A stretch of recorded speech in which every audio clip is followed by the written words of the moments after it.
where so many famous Americans have spent their Christmases over the years. This fine old home, the People's House, has seen so much, been so much a part of all our lives and history. It's been humbling and inspiring for Nancy and me to be spending our first Christmas in this place. We've lived here as your tenants for almost a year now, and what a year it's been. As a people, we've been through quite a lot. Moments of joy, of tragedy, and of real achievement. Moments that I believe have brought us all closer together. G.K. Chesterton once said that the world would never starve for wonders, but only for the want of wonder. At this special time of year, we all renew our sense of wonder in recalling the story of the first Christmas in Bethlehem nearly 2,000 years ago. Some celebrate Christmas as the birthday of a great and good philosopher and teacher. Others of us believe in the divinity of the child born in Bethlehem, that he was and is the promised Prince of Peace. Yes, we've questioned why he who could perform miracles chose to come among us as a helpless babe. But maybe that was his first miracle, his first great lesson, that we should learn to care for one another. Tonight, in millions of American homes, the glow of the Christmas tree is a reflection of the love Jesus taught us. Like the shepherds and wise men of that first Christmas, we Americans have always tried to follow a higher light, a star, if you will. At lonely campfire vigils along the frontier, in the darkest days of the Great Depression, through war and peace, the twin beacons of faith and freedom have brightened the American sky. At times, our footsteps may have faltered, but trusting in God's help, we've never lost our way. Just across the way from the White House stand the two great emblems of the holiday season. A menorah symbolizing the Jewish festival of Hanukkah and the national Christmas tree, a beautiful towering blue spruce from Pennsylvania. Like the national Christmas tree, our country is a living, growing thing planted in rich American soil. Only our devoted care can bring it to full flower. So let this holiday season be for us a time of rededication. Even as we rejoice, however, let us remember that for some Americans, this will not be as happy a Christmas as it should be. I know a little of what they feel. I remember one Christmas Eve during the Great Depression, my father opening what he thought was a Christmas greeting. It was a notice that he no longer had a job. Over the past year, we've begun the long, hard work of economic recovery. Our goal is an America in which every citizen who needs and wants a job can get a job. Our program for recovery has only been in place for 12 weeks now, but it is beginning to work. With your help and prayers, it will succeed. We're winning the battle against inflation, runaway government spending, and taxation. And that victory will mean more economic growth, more jobs, and more opportunity for all Americans. A few months before he took up residence in this house, one of my predecessors, John Kennedy, tried to sum up the temper of the times with a quote from an author closely tied to Christmas, Charles Dickens. We were living, he said, in the best of times and the worst of times. Well, in some ways, that's even more true today. The world is full of peril as well as promise. Too many of its people, even now, live in the shadow of want and tyranny. As I speak to you tonight, the fate of a proud and ancient nation hangs in the balance. For 1,000 years, Christmas has been celebrated in Poland, a land of deep religious faith. But this Christmas brings little joy to the courageous Polish people. They have been betrayed by their own government. The men who rule them and their totalitarian allies fear the very freedom that the Polish people cherish. They have answered the stirrings of liberty with brute force, killings, mass arrests, and the setting up of concentration camps. Lech Walesa and other Solidarity leaders are imprisoned, their fate unknown. Factories, mines, universities, and homes have been assaulted. The Polish government has trampled underfoot solemn commitments to the UN Charter and the Helsinki Accords. It has even broken the Gdansk Agreement of August 1980, by which the Polish government recognized the basic right of its people to form free trade unions and to strike. The tragic events now occurring in Poland almost 2 years to the day after the Soviet invasion of Afghanistan have been precipitated by public and secret pressure from the Soviet Union.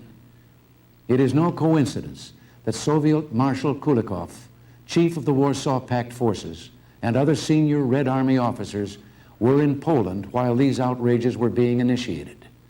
And it is no coincidence that the martial law proclamations imposed in December by the Polish government were being printed in the Soviet Union in September.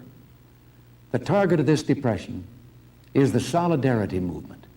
But in attacking Solidarity, its enemies attack an entire people. 10 million of Poland's 36 million citizens are members of Solidarity. Taken together with their families, they account for the overwhelming majority of the Polish nation.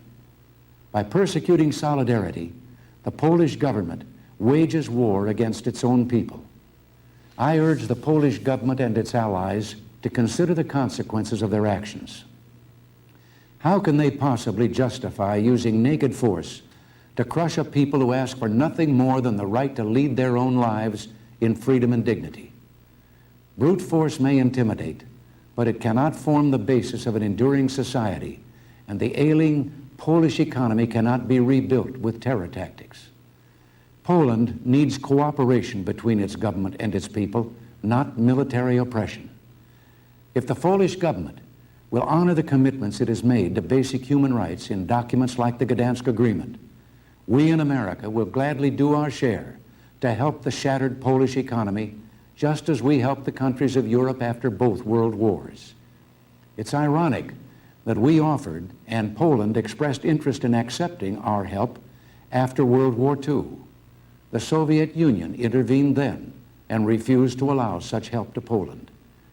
But if the forces of tyranny in Poland and those who incite them from without do not relent, they should prepare themselves for serious consequences. Already, throughout the free world, citizens have publicly demonstrated their support for the Polish people. Our government and those of our allies have expressed moral revulsion at the police state tactics of Poland's oppressors. The Church has also spoken out in spite of threats and intimidation. But our reaction cannot stop there. I want emphatically to state tonight that if the outrages in Poland do not cease, we cannot and will not conduct business as usual with the perpetrators and those who aid and abet them. Make no mistake, their crime will cost them dearly in their future dealings with America and free peoples everywhere. I do not make this statement lightly or without serious reflection. We have been measured and deliberate in our reaction to the tragic events in Poland. We have not acted in haste, and the steps I will outline tonight and others we may take in the days ahead are firm, just, and reasonable. In order to aid the suffering Polish people during this critical period, we will continue the shipment of food through private humanitarian channels, but only so long as we know that the Polish people themselves receive the food. The neighboring country of Austria has opened her doors to refugees from Poland. I have therefore directed that American assistance, including supplies of basic foodstuffs, be offered to aid the Austrians in providing for these refugees. But to underscore our fundamental opposition to the repressive actions taken by the Polish government against its own people, the administration has suspended all government-sponsored shipments of agricultural and dairy products to the Polish government. This suspension will remain in force until absolute assurances are received that distribution of these products is monitored and guaranteed by independent agencies. We must be sure that every bit of food provided by America goes to the Polish people, not to their oppressors. The United States is taking immediate action to suspend major elements of our economic relationships with the Polish government. We have halted the renewal of the Export-Import Bank's line of export credit insurance to the Polish government. We will suspend Polish civil aviation privileges in the United States. We are suspending the right of Poland's fishing fleet to operate in American waters. And we're proposing to our allies the further restriction of high-technology exports to Poland. These actions are not directed against the Polish people. They are a warning to the government of Poland that free men cannot and will not stand idly by in the face of brutal repression. To underscore this point, I've written a letter to General Jaruzelski, head of the Polish government. In it, I outlined the steps we're taking and warned of the serious consequences if the Polish government continues to use violence against its populace. I've urged him to free those in arbitrary detention, to lift martial law, and to restore the internationally recognized rights of the Polish people to free speech and association. The Soviet Union, through its threats and pressures, deserves a major share of blame for the developments in Poland. So I have also sent a letter to President Brezhnev, urging him to permit the restoration of basic human rights in Poland provided for in the Helsinki Final Act. In it, I informed him that if this repression continues, the United States will have no choice but to take further concrete political and economic measures affecting our relationship. When 19th century Polish patriots rose against foreign oppressors, their rallying cry was, "For our freedom and yours." Well, that motto still rings true in our time. There is a spirit of solidarity abroad in the world tonight that no physical force can crush. It crosses national boundaries and enters into the hearts of men and women everywhere. In factories, farms, and schools, in cities and towns around the globe, we, the people of the free world, stand as one with our Polish brothers and sisters. Their cause is ours, and our prayers and hopes go out to them this Christmas. Yesterday, I met in this very room with Romuald Spasowski, the distinguished former Polish ambassador who has sought asylum in our country in protest to the suppression of his native land. He told me that one of the ways the Polish people have demonstrated their solidarity in the face of martial law is by placing lighted candles in their windows to show that the light of liberty still glows in their hearts. Ambassador Spasowski requested that on Christmas Eve, a lighted candle will burn in the White House window as a small but certain beacon of our solidarity with the Polish people. I urge all of you to do the same tomorrow night, on Christmas Eve, as a personal statement of your commitment to the steps we're taking to support the brave people of Poland in their time of troubles. Once, earlier in this century, an evil influence threatened that the lights were going out all over the world. Let the light of millions of candles in American homes give notice that the light of freedom is not going to be extinguished. We're blessed with a freedom and abundance denied to so many.